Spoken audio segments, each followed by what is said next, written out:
Hi കൂട്ടുകാരെ, പുതിയൊരു വീഡിയോയിലേക്ക് എല്ലാവർക്കും സ്വാഗതം. അങ്ങനെ സൂര്യയുടെ മുറപ്പെണ്ണ് എത്തുകയാണല്ലോ. അവൾക്കാണെങ്കിലോ നന്ദിനിയെ ഒട്ടും ഇഷ്ടാവുന്നില്ല കേട്ടോ. പത്മയുടെ അതേ ക്യാരക്ടറായിരിക്കും കേട്ടോ സൂര്യയുടെ മുറപ്പെണ്ണിന്. സൂര്യയെ കല്യാണം കഴിച്ചത് നന്ദിനി കല്യാണം കഴിച്ചത് ഒട്ടും ഇഷ്ടമായിട്ടില്ല. അപ്പം അതിനെ തുടർന്ന് ഒരുപാട് വഴക്കുകൾ വന്ന പാടെ തന്നെ ഈ പെൺകുട്ടി ചെയ്യുന്നുണ്ട്. ഇത് തുടർന്ന് സൂര്യക്ക് അവളോട് തീരാത്ത ദേഷ്യമാണ്. അവളുടെ അച്ഛന് തൻ്റെ അമ്മാവനും അമ്മായി അവിടെ നിൽക്കുന്നുണ്ടെന്ന് പോലും നോക്കാതെ തിരിച്ചടിക്കുകയാണ്. അപ്പോൾ ഈ സമയം യതീന്ദ്ര ഇടപെടുകയാണ്. ഇങ്ങനെയൊന്നും സംസാരിക്കേണ്ടതെന്ന് പറയാം കേട്ടോ. അതെ, എൻ്റെ വീട്ടിൽ വന്നിട്ട് ഇങ്ങനെ ഒരു ഗോസ്റ്റ് സംസാരിക്കുമ്പോൾ, ഗസ്റ്റ് ലെവൽ ഗോസ്റ്റ് സംസാരിക്കുമ്പോൾ അത് കേട്ട് നിൽക്കേണ്ട ആവശ്യം എനിക്കില്ല. അപ്പോൾ അതുകൊണ്ട് ഇനി എൻ്റെ ഭാര്യയെക്കുറിച്ച് വായിൽ തോന്നിയത് വിളിച്ച് പറഞ്ഞ പക്ഷെ ഞാനത് കേട്ട് നിൽക്കില്ല എന്ന് പറയാം കേട്ടോ സൂര്യ. അങ്ങനെ ഈ വാക്കുകൾ കേൾക്കുമ്പോൾ അവൾ ഒട്ടും പിറകോട്ട് പോകുന്നില്ല. അപ്പോൾ ഈ സമയമാണെങ്കിലോ പത്മ കൈയടിച്ച് കൊടുക്കുകയാണ്. അതായത് ഒരു ആപ്പിൾ കഷ്ണം എടുത്തതിനെ തുടർന്ന് പ്രശ്നം ഉണ്ടായത് കഴിഞ്ഞ വീഡിയോയിൽ പറഞ്ഞല്ലോ. അപ്പോൾ ഇവിടെ വേലക്കാരയെ കല്യാണം കഴിച്ചത് കൊണ്ട് വേലക്കാരനായി പോയി സൂര്യ.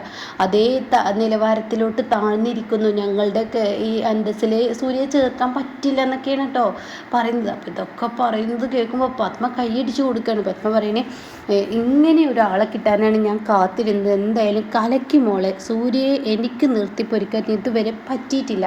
സൂര്യയോട് ഞാൻ ഒരു വാക്ക് പറഞ്ഞാൽ സൂര്യ 4 വാക്ക് ഇങ്ങോട്ടേക്ക് പറയും. അതാണ് സൂര്യ.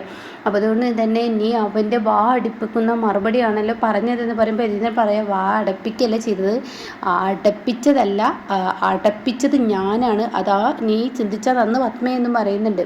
അവന് മുന്നും പിന്നും നോക്കാനുള്ള ഇല്ലാത്ത ഒരാളാണെന്ന് പറയുന്നത്. എന്നാൽ ഈ സൂര്യയുടെ മുറപ്പണിന് ഭയങ്കര ദേഷ്യമാണ് കേട്ടോ. ഭയങ്കര ദേഷ്യം നന്ദിനിയോട് തീരാത്ത ദേഷ്യമാണ്. നന്ദിനിക്കാണെങ്കിലോ ആരോടും പകയില്ലാത്തവളല്ലേ. എത്രയിട്ട് ചവിട്ടി തേച്ചാലും പിന്നെയും അവരുടെ കാൽക്കീഴി പോകുന്ന സ്വഭാവമല്ലേ നന്ദിനിക്ക്. അങ്ങനെ അവൾക്കിട്ടൊരു മുട്ടം പണി കൊടുക്കണം എന്നുള്ള ആ ഒരു ചിന്തയാണ് സൂര്യയുടെ മുറപ്പെണ്ണിന്, അമ്മാവൻ്റെ മകൾക്ക് കേട്ടോ. അങ്ങനെ സൂര്യയുടെ മുറപ്പെണ്ണ് എന്ത് ചെയ്യും? താൻ കൊണ്ടുവന്ന പെട്ടികളൊന്നും വണ്ടിയിൽ നിന്ന് ഇറക്കിയിട്ടില്ല. അത് അവളെ കൊണ്ട് ചെയ്യിപ്പിക്കുക എന്നുള്ള ആ ഒരു തീരുമാനം എടുക്കണം. ഈ സമയമാണെങ്കിലോ ഇവർക്കുള്ള ഭക്ഷണങ്ങൾ തിരക്ക് പിടിച്ച് ചെയ്യാൻ വേണ്ടി ഇന്ദ്രജ പറഞ്ഞിരിക്കുകയാണ്. അങ്ങനെ രാജുവും നന്ദിനിയും കൂടി ഇവർക്കുള്ള ഭക്ഷണങ്ങളൊക്കെ റെഡിയാക്കിക്കൊണ്ടിരിക്കുകയാണ്. അപ്പോൾ ഭക്ഷണം പെട്ടെന്ന് പറഞ്ഞതുകൊണ്ട് തന്നെ നന്ദിനി തനിയല്ലേ ഉള്ളൂ, സഹായത്തിന് അത്രയും പെണ്ണുങ്ങൾ അവിടെ ഉണ്ടെന്ന് പറഞ്ഞിട്ട് എന്താ, ഓക്കെ കയ്യിലെ നെയിൽ പോളിഷ് പോകും എന്ന് പറഞ്ഞ് നടക്കുന്നവരല്ലേ. പിന്നെ കൂടെ കൂടാനും പറ്റില്ല, ആ നിലവാരത്തിലോട്ട് താഴും എന്ന് പറയുന്ന ആളുകളും. അപ്പോൾ അതുകൊണ്ട് തന്നെ നന്ദിനി ഇതിങ്ങനെ ചെയ്യുന്നതിനിടയ്ക്ക് ഇവൾ ഓടി വന്നിട്ട് പറയാണ്, അതെ എൻ്റെ ലഗേജുകളൊന്നും ഞാൻ ഇറക്കിയിട്ടില്ല. രാജു ചോദിക്കുക അതെന്തോന്ന് സാധനമാണെന്ന്. അപ്പോൾ തന്നെ പറയാണ്, ഞാൻ കൊണ്ടുവന്ന എൻ്റെ പെട്ടികൾ വണ്ടിയിൽ നിന്ന് ഇറക്കിയിട്ടില്ലെന്ന് പറയും. ഓ അതായിരുന്നു എന്ന് ചോദിക്കുകയാണ്.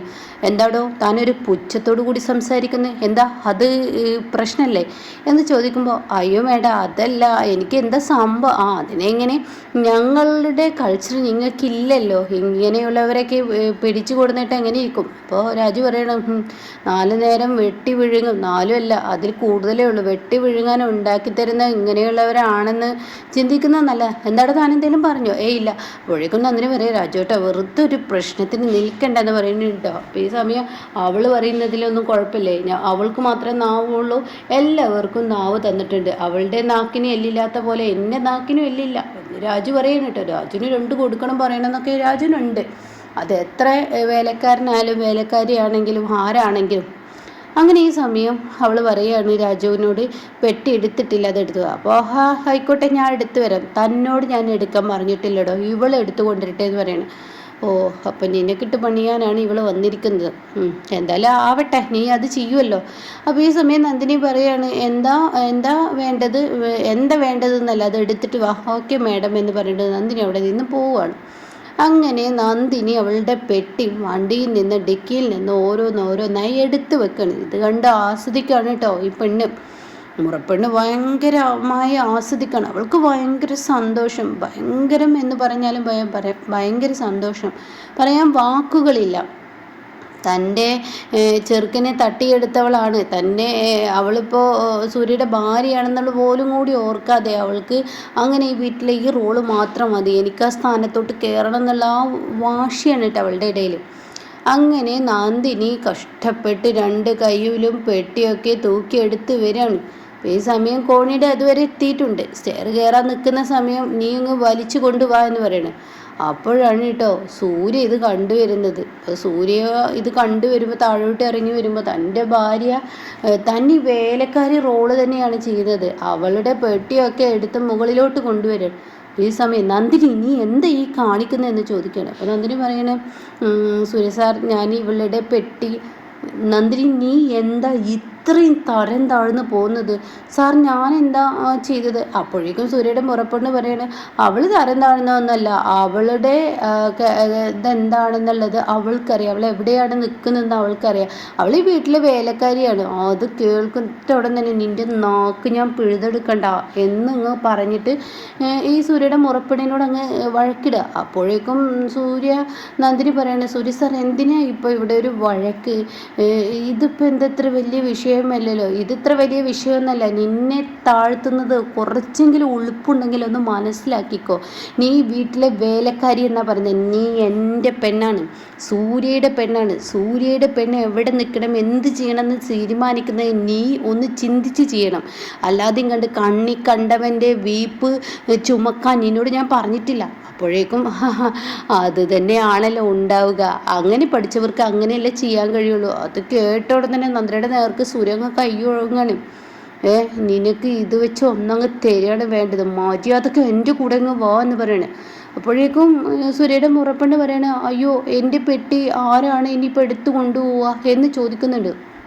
ഈ സമയം സൂര്യ പറയണേ, നിൻ്റെ നാക്കിന് എല്ലില്ലെങ്കിലും കൈക്ക് എല്ലുണ്ടല്ലോ, ആ കൈക്ക് എല്ലും ഒക്കെ ഉള്ളത് കൊണ്ട് തന്നെ അത് വെച്ച് നീ നിൻ്റെ പെട്ടി എടുക്ക്. അവനവൻ്റെ പണി എടുക്കാൻ ആദ്യം പഠിക്കണേ. അല്ലാതെയും കണ്ടിട്ട് ഞാനൊരു മുതലാളിച്ചിയാണെന്നും പറഞ്ഞിട്ട് വലിയൊരു ഹീലുള്ള ചെരുപ്പ് ഇട്ടിട്ട് നീ അതിൻ്റെ മുകളിൽ അങ്ങ് കയറി നിന്ന് നിൻ്റെ ഗുമസ്തൻ പണി ചെയ്യലേ. അത് എൻ്റെ ഭാര്യയോട് വേണ്ട, എൻ്റെ ഭാര്യയോട് ചെയ്താൽ ഞാൻ ആരാണെന്ന് നീ അറിയും. അപ്പോൾ സൂര്യയുടെ കൂടെ പോകുമ്പോൾ നന്ദിനി ആകെ കിട്ടുകിട്ടോ വിറക്കുന്നുണ്ടാവും കേട്ടോ. അപ്പോൾ സൂര്യ ആണെങ്കിലും, നന്ദിനി നിന്നെപ്പോലെ ഒരുത്തി കാരണം ഞാൻ എത്ര തവണയാണ് എല്ലാവർക്കും മുന്നിൽ താഴുന്നത്.